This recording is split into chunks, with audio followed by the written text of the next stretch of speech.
Hello. അപ്പം ഞങ്ങളുടെ ഇന്നത്തെ യാത്ര ഹൈദരാബാദിലെ തന്നെ പ്രധാനപ്പെട്ട സ്ഥലങ്ങളിലൊന്നായ ഗോൽക്കൊണ്ട ഫോർട്ടിലേക്കാണ്. ഗോൽക്കൊണ്ട ഫോർട്ടിലേക്ക് പോകുന്നതിന് മുന്നേ നമ്മൾ ഇങ്ങനൊരു പ്രവേശന കവാടം കടക്കണം. ഇത് ഫോർട്ടിൻ്റെ പ്രവേശന കവാടമാണോ എന്ന് എനിക്കറിയില്ല. ഇത് കഴിഞ്ഞ് കുറച്ചുകൂടി ദൂരം പോയാലേ കോട്ടയെത്തൂ. പക്ഷേ ഇത് രാജഭരണകാലത്ത് കോട്ട മുതൽ തന്നെ ആയിരിക്കാം. അത്രയ്ക്ക് കട്ടിയിലാണ് ഇത് നിർമ്മിച്ചിട്ടുള്ളത്. ഭയങ്കര ഉറപ്പാണ്. അപ്പോൾ ഇതിൻ്റെ സേഫ്റ്റിയും സെക്യൂരിറ്റിയൊക്കെ നമുക്ക് മനസ്സിലാക്കാം. അങ്ങനെ അവിടെ നിന്ന് കുറച്ചുകൂടി ദൂരം പോയിട്ടാകുമ്പോഴാണ് നമ്മൾ ഗോൽക്കൊണ്ട ഫോർട്ടിലെത്തുന്നത്. അങ്ങനെ ഞങ്ങൾ അവിടെ എത്തി. ഇതിൻ്റെ ഫസ്റ്റ് വ്യൂ തന്നെ ആരെയും അട്രാക്റ്റ് ചെയ്യുന്ന ഒന്നാണ് കേട്ടോ. ഫസ്റ്റ് വ്യൂ കാണുമ്പോൾ തന്നെ നമുക്ക് വാവ് ഫീൽ നമുക്ക് കിട്ടും. അങ്ങനെ ഞങ്ങൾ അവിടെ നിന്ന് ബൈക്കൊക്കെ പാർക്ക് ചെയ്ത് ഞങ്ങൾ കോട്ടയിലേക്ക് പോകുന്നത്. അപ്പോൾ ഇവിടെ നമ്മൾ എൻട്രൻസ് ഫീസ് എടുക്കേണ്ടതായിട്ടുണ്ട്. അപ്പോൾ ഞങ്ങൾ അതെടുക്കാൻ വേണ്ടി പോകുന്നത്. അപ്പോൾ ഇവിടെ എൻട്രൻസ് ഫീസ് വരുന്നത് നോർമൽ ഇന്ത്യൻ സിറ്റിസണിന് 25 റുപ്പീസും അതർ കൺട്രീസിൽ 300 റുപ്പീസാണ്. കുട്ടികൾക്ക് എൻട്രി ഫീസ് ഇല്ല. അപ്പോൾ ഞങ്ങൾ ടിക്കറ്റൊക്കെ എടുത്ത് ഇതിലേക്ക് ഗോൽക്കൊണ്ട ഫോർട്ടിനകത്തേക്ക് കയറുന്നത് ഭയങ്കര എക്സൈറ്റഡ് ആട്ടോ. ഇവിടെ നമുക്ക് വേണമെങ്കിൽ ഗൈഡും കാര്യങ്ങളും ഒക്കെ കിട്ടും. ഞങ്ങൾ ഗൈഡ് എടുത്തില്ല, കാരണം കുറച്ചൊക്കെ ഇതിനെപ്പറ്റി ഞങ്ങൾ ആദ്യമേ മനസ്സിലാക്കിയിട്ടാണ് വരുന്നത്. നമ്മൾ ഇവിടത്തേക്ക് വരികയാണെങ്കിൽ ഒന്നിക്കൽ നമ്മൾ ഓൺലൈനിൽ നന്നായിട്ട് ഈ കോട്ടയെ പറ്റി കുറച്ചെങ്കിലും മനസ്സിലാക്കണം. ഇല്ലെങ്കിൽ ഒരു ഗൈഡിൻ്റെ സഹായം തേടുന്നതായിരിക്കും എന്തുകൊണ്ടും നല്ലത്. കാരണം ഇതൊക്കെ എന്തൊക്കെയാണെന്നൊക്കെ നമുക്കൊരാളുടെ സഹായം ഇല്ലാണ്ട് മനസ്സിലാക്കാൻ വേണ്ടി സാധിക്കില്ല. കുത്തബ് ഷാഹി രാജവംശത്തിൻ്റെ തലസ്ഥാനമായിരുന്ന ഈ കോട്ട 62 വർഷം എടുത്താണ് പണിത് തീർത്തത്. എന്നാൽ 1143 മണ്ണ് കൊണ്ടുള്ളൊരു കോട്ട ഇവിടെ ഉണ്ടായിരുന്നു. അപ്പോൾ ഞങ്ങൾ ഇതിൻ്റെ ഫ്രണ്ട് വ്യൂ, ഇതിൻ്റെ കയറിയപ്പാടുള്ള ഭാഗങ്ങളാണ് ഇപ്പോൾ കാണിച്ചുകൊണ്ടിരിക്കുന്നത്. ഇവിടെ നമ്മൾ ഇനി ഇതിൻ്റെ ഉള്ളിലേക്ക് കടക്കണം. അപ്പോൾ നമ്മൾ ഇവിടത്തേക്ക് കടക്കാൻ വേണ്ടി പോകുന്നത്. അപ്പോൾ ഇതിൻ്റെ വളരെ മനോഹരമാണ് ഇതിൻ്റെ എൻട്രൻസ് തന്നെ.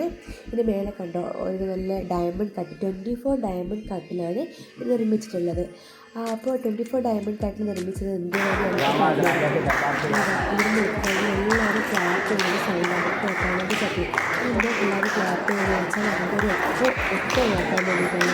വളരെ രാജവംശ സമയത്ത് നമ്മൾ രാജാവ് വരുമ്പോൾ ഇവരൊരു ക്ലാപ്പ് ചെയ്യും. അപ്പോൾ നമുക്ക് പടയാളികൾക്ക് രാജാവ് വരുന്നുണ്ടെന്നും, 2 ക്ലാപ്പാണ് ചെയ്യുന്നതെങ്കിൽ ഏതെങ്കിലും ഒരു ഗസ്റ്റ് വരുന്നുണ്ടെന്നും, 3 ക്ലാപ്പാണ് ചെയ്യുന്നതെങ്കിൽ ഏതെങ്കിലും ശത്രു വരുന്നുണ്ടെന്നാണ് ഇതിൻ്റെ അർത്ഥം. നമ്മൾ എന്തെങ്കിലും ഒരു കാര്യം പറയുകയാണെങ്കിൽ പോലും ഇവിടെ അത് പ്രതിധ്വനിക്കും. അങ്ങനെ ഞങ്ങൾ ഒക്കെ കണ്ടു. ഇതിൻ്റെ ഉള്ളിലേക്ക് കയറി. ഇതാണ് അങ്ങോട്ട് നേരത്തെ കണ്ടതാണ് പീരങ്കി ഉണ്ടകൾ സൂക്ഷിക്കുന്ന സ്ഥലം. അപ്പോൾ നമ്മൾ ഇതൊക്കെ നടന്ന് ഇങ്ങനെ കാണുകയാണ്. വളരെ മനോഹരമായിട്ടോ. ഇതൊക്കെ എന്താണെന്ന് പറഞ്ഞു തരാൻ എനിക്കറിയില്ല. ഇതൊക്കെ വളരെ വളരെ മനോഹരമായിട്ട് നിർമ്മിച്ചിട്ടുണ്ട്. അതാണ് പീരങ്കി ഉണ്ട സൂക്ഷിക്കുന്ന സ്ഥലം. ഇത് കോട്ടയുടെ വ്യൂ തന്നെ കണ്ടോ, വളരെ മനോഹരമാണ്. ഈ കോട്ടയ്ക്ക് ഗോൽക്കൊണ്ട ഫോർട്ട് എന്ന് പേര് വരാൻ വേണ്ടി കാരണം ഗോൾ എന്ന് വെച്ചാൽ ഗോളം, അതായത് ഉരുണ്ടത്. കൊണ്ട മീൻസ് പാറ. ഗോൽക്കൊണ്ട എന്ന് പേര് വരുന്നത് ഉരുണ്ട പാറയിൽ നിന്നാണ് ഈ കോട്ട നിർമ്മിച്ചിട്ടുള്ളത്. നോർമലി നമ്മളൊരു ബിൽഡിംഗ് നിർമ്മിക്കുകയാണെങ്കിൽ താഴേന്ന് മേലോട്ടേക്കല്ലേ നിർമ്മിക്കുക. പക്ഷേ ഗോൽക്കൊണ്ട ഫോർട്ട് നിർമ്മിച്ചിട്ടുള്ളത് മേലേന്ന് താഴേക്കാണ്. അതായത് പാറ തുറന്ന് മേലേന്ന് താഴോട്ടേക്കാണ് ഗോൽക്കൊണ്ട ഫോർട്ട് നിർമ്മിച്ചിട്ടുള്ളത്. ഇതിൻ്റെ ഉള്ളൊക്കെ നമ്മളിങ്ങനെ നടന്ന് കാണുന്നത്. 3 കിലോമീറ്ററോളം ചുറ്റളവിലാണ് ഈ കോട്ട പരന്ന് കിടക്കുന്നത്. ഇതിൻ്റെ ചുറ്റുമതിൽ 7 കിലോമീറ്ററോളം ദൂരമുണ്ട്. ഇപ്പം നമ്മൾ പോകാൻ പോകുന്നത് വളരെ ഇൻട്രസ്റ്റിംഗ് ആയിട്ടുള്ള ഒരു പ്ലേസിലേക്കാണ്. ഇത് അങ്ങ് ദൂരെ കണ്ടോ ഇങ്ങനെ ഗാർഡൻ പോലെ കള്ളിയായിട്ട് ഇങ്ങനെ മാറ്റി വെച്ചിട്ടുള്ളത്. അതാണ് പഴയ ഡയമണ്ട് മാർക്കറ്റ്. രത്നങ്ങളും പവിഴങ്ങളും ഒക്കെ വ്യാപാരം ചെയ്തിരുന്ന വലിയൊരു ഡയമണ്ട് മാർക്കറ്റാണ് ഇത്. അതിൻ്റെ അങ്ങേ അറ്റത്തായി കാണുന്ന പ്ലേസിലൊക്കെ ഊഞ്ഞാലായിരുന്നുണ്ട്. അത് രാജാവ് റാണിയൊക്കെ ഊഞ്ഞാലാടും. ഇവിടെ ഇങ്ങനെ ഡയമണ്ട് മാർക്കറ്റിൽ കുറേ മർച്ചൻസൊക്കെ വന്നിട്ട് ഡയമണ്ടും കാര്യങ്ങളൊക്കെ വ്യാപാരം ചെയ്യും. അപ്പോൾ ഇവിടെ നമ്മൾ നേരെ മുകളിലേക്ക് കയറാൻ വേണ്ടി പോകുന്നത്. ഇവിടെ 750ഓളം സ്റ്റെപ്പുകളാണ് ഉള്ളത്. 750ഓളം സ്റ്റെപ്പുകൾ നമ്മൾ ഇതിൽ കയറാൻ വേണ്ടിയിട്ടുണ്ട്. 3 കിലോമീറ്റർ നടക്കാനുണ്ട്. പക്ഷെ അങ്ങനെ ടയേർഡാവുമൊന്നുമില്ല. ഉച്ച സമയത്തൊക്കെ പോയതാണെങ്കിൽ നല്ല വെയിലുണ്ടെങ്കിൽ നല്ലോണം ടയേർഡായി. ഇപ്പോൾ ഇവിടെ തണുത്ത ക്ലൈമറ്റ് ആയതുകൊണ്ട് വലിയ രീതിയിൽ പ്രശ്നമില്ല. അപ്പോൾ അതാ സ്വിച്ച് ഒറ്റയ്ക്ക് നടന്ന് കയറുമെന്ന് ഞങ്ങൾ കുറേ പ്രാവശ്യം പറഞ്ഞു ഞങ്ങൾ എടുക്കാം. പക്ഷെ അവൾക്കത് നടന്ന് കയറണം തന്നെ ഒറ്റ വാശി. ഓൾമോസ്റ്റ് ഒരു 700ഓളം സ്റ്റെപ്പ് അവൾ ഒറ്റയ്ക്ക് തന്നെയായിരിക്കും കേട്ടോ കയറിയിട്ടുണ്ടാവുക. കുറേ സ്റ്റെപ്പുകൾ ഇങ്ങനെ കുത്തനെയും പിന്നെ കുറച്ചൊക്കെ നടന്ന് പിന്നെ വീണ്ടും സ്റ്റെപ്പ് അങ്ങനെ കേട്ടോ. അല്ലാണ്ട് ഒറ്റയടിക്ക് നമ്മൾ 750 സ്റ്റെപ്പും കയറണം എന്നൊന്നുമല്ല. എന്നാലും എല്ലാവർക്കും കയറാൻ പറ്റുമെന്ന് വെച്ചാൽ കുറച്ച് പ്രായമായവർക്കൊക്കെ കുറച്ച് ബുദ്ധിമുട്ട് തന്നെയായിരിക്കും. പക്ഷേ നമ്മളിതിൻ്റെ ഫുൾ വ്യൂ കാണണമെന്നുണ്ടെങ്കിൽ നമ്മൾ ഈ സ്റ്റെപ്പ് കയറിയേ മതിയാവും. ഇതാണ് ഇവിടുത്തെ ഒരു ഫസ്റ്റ് വാട്ടർ ടാങ്കാണ്. നമ്മൾ ഈ കോട്ടയിലേക്ക് ആവശ്യമുള്ള വെള്ളമൊക്കെ ഇവർ എത്തിച്ചിരുന്നത് അങ്ങ് അകലെ കാണുന്നത് ബഞ്ചാര ഹിൽസാണ്. ഈ ബഞ്ചാര ഹിൽസിലെ തടാകത്തിൽ നിന്നാണ് ഇവിടത്തേക്ക് വെള്ളം എത്തിച്ചിരുന്നത്. ഹാൻഡ് പമ്പ് ചെയ്തായിരുന്നു വെള്ളമൊക്കെ എത്തിച്ചിരുന്നത്. അതായത് ഒരുപാട് തൊഴിലാളികൾ ഇങ്ങനെ ചക്രമൊക്കെ കറക്കി ഹാൻഡ് പമ്പ് ചെയ്താണ് ഇതിലേക്ക് വെള്ളം എത്തിക്കുന്നത്. ഇങ്ങനെ ഘട്ടം ഘട്ടമായി ഓരോ സ്ഥലത്ത് സ്റ്റോർ ചെയ്ത് അങ്ങനെയാണ് വെള്ളം മേലേക്ക് എത്തിക്കുക. ഏറ്റവും മേലെ രാജാവിൻ്റെയും റാണിയുടെയും മുറി വരെ ഇത് എത്തിക്കും. പിന്നെ ഇവിടെയുള്ളൊരു ഇൻട്രസ്റ്റിംഗ് ആയിട്ടുള്ളൊരു സംഭവം എനിക്ക് തോന്നിയ ഒന്നാണ് ഇത് രാംദാസ് ജയിൽ. രാംദാസ് എന്ന് പറയുന്നത് ഇവിടുത്തെ തഹസിൽദാറായിട്ടുള്ള ഒരാളായിരുന്നു. അയാൾ സ്വന്തമായിട്ട് കരം പിരിക്കാനൊക്കെ തുടങ്ങിയപ്പോൾ രാജാവ് അങ്ങ് പിടിച്ച് തുറങ്കല്ലടിച്ചു. 12 വർഷമായിരുന്നു രാംദാസിന് കിട്ടിയ ശിക്ഷ. അപ്പോൾ രാംദാസ് 12 വർഷം ഇവിടെ വെറുതെ ഇരിക്കുമല്ലേ, അതുകൊണ്ട് രാംദാസ് ഇതിൻ്റെ ചുമരുകളിലൊക്കെ കുറേ ചിത്രങ്ങളും കാര്യങ്ങളൊക്കെ കൊത്തി ഉണ്ടാക്കി ഇപ്പോൾ ഇവിടുത്തുകാർ ഇതൊരു അമ്പലം പോലെയൊക്കെ സൂക്ഷിക്കുന്നു. ഈ മേലെ കാണുന്ന ഈ ഹോള് കണ്ട് അതിലൂടെയായിരുന്നു രാംദാസിന് വേണ്ട ഫുഡും കാര്യങ്ങളൊക്കെ കൊടുത്തിരുന്നത്. രാജാവ് പക്ഷെ അത്ര ക്രൂരനൊന്നുമല്ല കേട്ടോ. രാംദാസിന് അത്യാവശ്യം നല്ല സൗകര്യം തന്നെ ഒരുക്കി വെച്ചിട്ടുണ്ട്. ചില ഹോട്ടലുകളിലൊക്കെ തുറങ്കിൽ പാർപ്പിക്കുന്ന മുറിയൊക്കെ കണ്ടാൽ ഒരു ഇടുങ്ങിയതും ഒട്ടും സൗകര്യം ഇല്ലാത്തതായിരിക്കും. നല്ല തണുപ്പും കേട്ടോ. ഇപ്പോൾ തണുത്ത കാലാവസ്ഥ ആയതുകൊണ്ടാണെന്ന് അറിയില്ല, നല്ലൊരു കൂൾ ക്ലൈമറ്റ്, നല്ലൊരു തണുപ്പ് ഈ മുറിയിനുള്ളിൽ. ശരിക്കും ഇതൊരു റേഷൻ ഗോഡൗൺ ആയിരുന്നു. പിന്നെ രാംദാസിന് കിട്ടിയപ്പോൾ രാംദാസിനെ പിടിച്ച് ഇതിൻ്റെ അടച്ചു. 20,000 ആൾക്കാർക്ക് വേണ്ട ഫുഡും കാര്യങ്ങളൊക്കെ സൂക്ഷിച്ചിരുന്ന വലിയ ഗോഡൗൺ. 20,000 വർക്കേഴ്സ് ഇവിടെ വർക്ക് ചെയ്തിരുന്നു കേട്ടോ. 10,000 വർക്കേഴ്സ് പുറത്തും 10,000 വർക്കേഴ്സ് ഉള്ളിലും. ഇത് ഇവിടെ നോക്കിക്കഴിഞ്ഞാൽ നമുക്ക് ഹൈദരാബാദിൻ്റെ ഓൾമോസ്റ്റ് ഗുഡ് വ്യൂ ഫുൾ ഇതിൻ്റെ മേളിൽ നമുക്കിങ്ങനെ കാണാൻ വേണ്ടി സാധിക്കും. നല്ല കാറ്റുമായിരിക്കും. ചൂട് സമയത്തൊക്കെ പോയിട്ടുണ്ടെങ്കിൽ വെന്ത് പൊരിയും. ഇവിടെ നോക്കിക്കഴിഞ്ഞാൽ റാണി മഹലും കാര്യങ്ങളൊക്കെ നമുക്ക് കാണാൻ വേണ്ടി സാധിക്കും. എല്ലാം തകർക്കപ്പെട്ടിട്ടാണുള്ളത്. അതിൻ്റെ കാര്യം ഞാൻ പിന്നെ പറഞ്ഞുതരാം.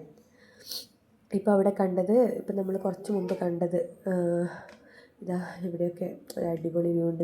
ഞാൻ പറഞ്ഞില്ലേ, വെള്ളം എത്തിക്കുന്ന താഴത്തെ തടാകത്തിൽ നിന്ന് വീണ്ടും പമ്പ് ചെയ്ത് വെള്ളം ഇവിടേക്ക് എത്തിക്കും.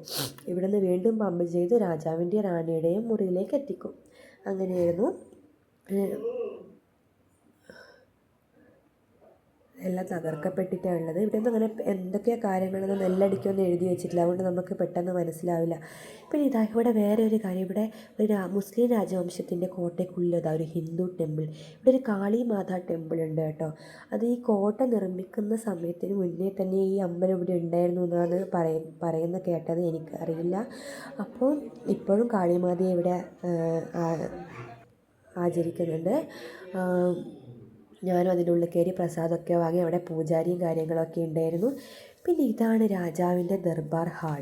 ഇവിടെ ഇരുന്ന് രാജാവെല്ലാം ഇങ്ങനെ കാണും. ഇതാ ദർബാർ ഹാളിലൂടെ പോകുന്നു. 500 വർഷത്തോളം പഴക്കമാണ് ഈ ദർബാർ ഹാളിനുള്ളത്. അപ്പോൾ ഇതിൻ്റെ മേലെയാണ് രാജാവും റാണിയൊക്കെ ഇരിക്കുക. താഴെ അവരുടെ പ്രധാനപ്പെട്ട മന്ത്രി കാര്യങ്ങളൊക്കെ ഇരിക്കുക. ഇവിടെയാണ് രാജാവിൻ്റെ ഇരിക്കുന്ന സ്ഥലം. ഈ തൊട്ടിപ്പുറം കാണുന്നതാണ് റാണി ഇരിക്കുന്ന സ്ഥലം. ഇവിടത്തേക്ക് കാറ്റ് വരാൻ വേണ്ടി പ്രത്യേക സിസ്റ്റമൊക്കെ ഉണ്ടാക്കിയിട്ടുണ്ട് കേട്ടോ. ഇതിൻ്റെ താഴെയായിട്ട് രാജാവിനെ നോക്കുമ്പോൾ ഇങ്ങനെയാണ് വ്യൂ കാണുക. ഇവിടെയായിട്ട് മന്ത്രി കാര്യങ്ങളൊക്കെ ഇരിക്കും. അപ്പോൾ നമ്മളിതാ ഇതിൻ്റെ മുകളിലത്തെ കാഴ്ചകളൊക്കെ ഓൾമോസ്റ്റ് കണ്ടു. ഇതിൻ്റെ മുകളിൽ നോക്കുമ്പോൾ നമുക്ക് എന്തൊക്കെയോ ഹൈദരാബാദിലെ കാര്യങ്ങൾ, ക്രിക്കറ്റ് മാച്ച് നടക്കുന്ന സ്ഥലം എന്തൊക്കെയോ ഇങ്ങനെ കാണാൻ വേണ്ടി പറ്റും. നല്ല വ്യൂ ആട്ടോ. ഇവിടെ നോക്കിയാൽ റാണി മഹലും കാര്യങ്ങളൊക്കെ കാണാൻ വേണ്ടി പറ്റും. നമ്മളിനി അങ്ങോട്ടേക്കാണ് പോകാൻ വേണ്ടി പോകുന്നത്. അപ്പോൾ നമ്മൾ കയറിയ ഭാഗത്തൂടെയല്ല ഇറങ്ങുക, വേറൊരു ഭാഗത്തൂടെ ഇറങ്ങുക. ഇതാ രാജാവിൻ്റെ കുട്ടി ഇറങ്ങി വരുന്നുണ്ട്. അപ്പോൾ ഇതാ നമ്മളതൊക്കെ കണ്ട് താഴേക്ക് ഇറങ്ങി. സിച്ചുവാവ തളർന്നിട്ടില്ല, ഞങ്ങൾ തളർന്നു അവളെ പിറകിലേക്ക് ഓടിയിട്ട്, അതുകൊണ്ടാണ് ഇപ്പോൾ എടുത്തിട്ടുള്ളത്. അപ്പോൾ ഇവിടെ നമ്മൾ കയറിയ ഭാഗത്തൂടെയല്ല ഇറങ്ങുക, വേറൊരു വശത്തൂടെയാണ് ഇറങ്ങേണ്ടത്. എന്നാലും മാത്രമേ നമുക്ക് റാണി മഹലും കാര്യങ്ങളൊക്കെ കാണാൻ പറ്റുള്ളൂ. അല്ലെങ്കിൽ പിന്നെ താഴെ എൻട്രൻസ് പോയിട്ട് വീണ്ടും കയറേണ്ടി വരും. അപ്പോൾ നമ്മളിതാ ഇവിടെ നിന്ന് ഇങ്ങനെ ഇറങ്ങുമെന്ന്. ഇത് അവിടെ നിന്ന് ഒരു അണ്ണാക്കൊട്ടനെ കണ്ടപ്പോൾ ഞാൻ ജസ്റ്റ് ഒന്ന് ക്യാപ്ചർ ചെയ്തു എന്നേ ഉള്ളൂ. അപ്പോൾ അവിടെ നിന്ന് നമ്മൾ താഴേക്ക് ഇറങ്ങുമെന്ന്.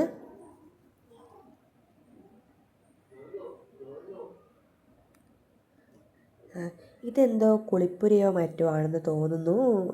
ഇതിൻ്റെ താഴെ എന്താണെന്നറിയില്ല, ബാത്റൂമോ മറ്റോ ആണെന്നാണ് എനിക്ക് തോന്നിയത്. താഴെ പിന്നെ ഇറങ്ങിയിട്ട് ഇതിന് തിരിച്ചു കയറാൻ പറ്റിയില്ലെങ്കിലോ ഉള്ള സംശയം കൊണ്ട് ഞങ്ങൾ കയറിയില്ല. പീരങ്കിയും കാര്യങ്ങളുമൊക്കെ നമുക്കിവിടെ കാണാൻ വേണ്ടി പറ്റും. പിന്നെ ഇത് സ്വിമ്മിംഗ് പൂൾ എങ്ങാനുമാണ് ചൂടുവെള്ളമൊക്കെ മിക്സ് ചെയ്യുന്ന ഒരു സാധനമായിട്ടാണ് തോന്നുന്നത്. അവിടെ വെച്ചിട്ടായിരിക്കും ഒരുപക്ഷെ ഇവർ കുളിച്ചിരുന്നിട്ടുണ്ടാവുക, രാജാവോ റാണിയോ എങ്ങാനോ. പിന്നെ ഇതെന്താണെന്ന് അറിയില്ല. പിന്നെ ഇവിടുത്തെ ഒരു കാര്യമാണെന്ന് വെച്ചാൽ കുത്തബ് ഷാഹി രാജവംശത്തിലെ രാജാക്കന്മാർ അവരുടെ ശവകുടീരങ്ങൾ ആദ്യമേ നിർമ്മിച്ചു വെക്കും. മരിച്ചു കഴിഞ്ഞിട്ടാകുമ്പോൾ നേരെ അവിടെ കൊണ്ടുപോയി അടക്കം ചെയ്യുക മാത്രമേ അവർക്ക് വേണ്ടൂ. പിന്നെ മെയിൻ എൻട്രൻസ് വഴി ഒരിക്കലും ശവശരീരങ്ങൾ കൊണ്ടുപോകില്ല. അതിന് വേറെ തന്നെ ഒരു ഭാഗം ഉണ്ടായിരുന്നു. വളരെ മനോഹരമായിട്ടുള്ള വ്യൂ ആണ് ഇവിടെ ഉള്ളത്. ഇതിന് നമ്മൾ പോകാൻ പോകുന്നത് റാണിയുടെ മേക്കപ്പ് റൂമിലേക്കാണ്. ഇപ്പോൾ ഈ കാണുന്ന ഇത് കണ്ടോ, ഇതാണ് പനിനീർ തടാകം. പിന്നെ ഇതിൻ്റെ മുന്നിലായി കാണുന്നത് റാണിയുടെ മേക്കപ്പ് റൂം. ആ കള്ളികളിലൊക്കെ റാണിയുടെ മേക്കപ്പ് സാധനങ്ങളൊക്കെ സൂക്ഷിച്ച് വെച്ചിരുന്നു എന്നാണ് പറയുന്നത് കേട്ടത്. പിന്നെ ആ വലിയ ഹോളിലൊക്കെ വലിയ കണ്ണാടിയൊക്കെ ഉണ്ടായിരുന്നു. ഇതാണ് പനിനീർ തടാകം. ഇവിടെ പനിനീർ നിറച്ചൊക്കെ റാണി ഇരുന്നാണ് മുഖമൊക്കെ കഴുകിയിരുന്നത്. സിച്ചുവിന് പനിനീർ തടാകത്തിൽ ഇറങ്ങണമെന്ന് ഭയങ്കര നിർബന്ധമാവുണ്ട്. പിന്നെ കുട്ടികൾ വല്ല ആഗ്രഹവും പറഞ്ഞ് നടത്തി കൊടുക്കണം എന്നാണല്ലോ. അതുകൊണ്ട് നമ്മൾ അവളെ അതിലേക്ക് ഇറങ്ങി കുറച്ച് നേരം കളിച്ച് പിന്നെ ഞങ്ങൾ ഒളിച്ചിരുന്നപ്പോൾ അവൾക്ക് പേടിയായി. അങ്ങനെ ഞങ്ങൾ അവളെ തിരിച്ചിങ്ങോട്ടേക്ക് കയറ്റി. ശരിക്കും അവൾ നന്നായിട്ട് എൻജോയ് ചെയ്യും കേട്ടോ. സിച്ചു വളർന്നു എന്നൊക്കെ ഞങ്ങൾ മനസ്സിലാക്കുന്നത് ഇപ്പോഴാണ്. അവൾ ഫുൾ ഒറ്റയ്ക്ക് നടന്നത്. ഞങ്ങൾ അതിനെ ബുദ്ധിമുട്ടിച്ചൊന്നുമില്ല. ഇങ്ങനെ നമ്മൾ പിറകെ ഓടിയിട്ടുള്ള ബുദ്ധിമുട്ട് മാത്രമേ ഉണ്ടായിരുന്നുള്ളൂ. അവൾ ഒറ്റയ്ക്ക് തന്നെയാണ് എല്ലാം ഇങ്ങനെ കാണുന്നുണ്ടായിരുന്നത്.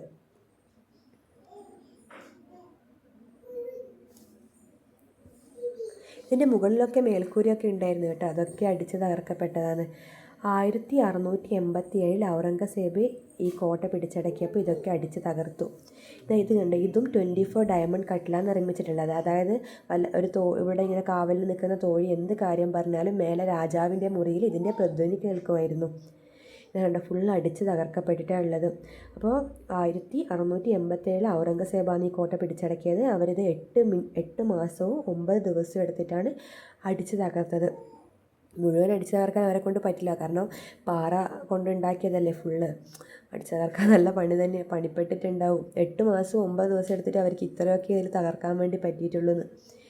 പിന്നെ ഇവിടുത്തെ ലൈറ്റ് ആൻഡ് സൗണ്ട് ഷോ ഒക്കെ രാത്രി ഉണ്ടാവാറുണ്ട്. അതിൻ്റെയൊക്കെ പ്ലേസാണ് തോന്നുന്നു. ഇതൊക്കെ എന്താണെന്ന് എനിക്കറിയില്ല. നല്ല ഭംഗിയുണ്ടായിരുന്നു കാണാൻ വേണ്ടിയിട്ട്.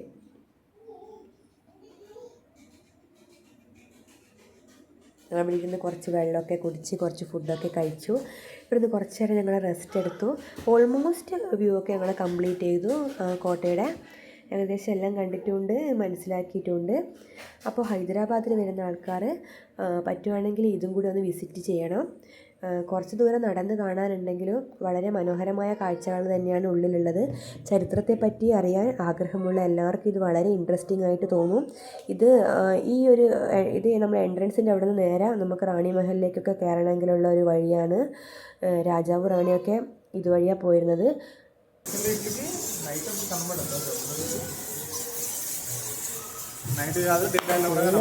കടവാതിലൊക്കെ ആയിരുന്നു കടവാതിലിൻ്റെ കാഷ്ടിയിലേക്ക് കടവാതിലിൻ്റെ ശബ്ദമായിരുന്നു ഇവിടെ. അങ്ങനെ ഞങ്ങൾ ഗോൽക്കൊണ്ട ഫോട്ടോ ഒക്കെ കണ്ടു തീർത്തു. അപ്പോൾ എല്ലാവരും ഇങ്ങോട്ടേക്ക് പറ്റുകയാണെങ്കിൽ വരണം. അപ്പോൾ ഓക്കെ, ബായ്.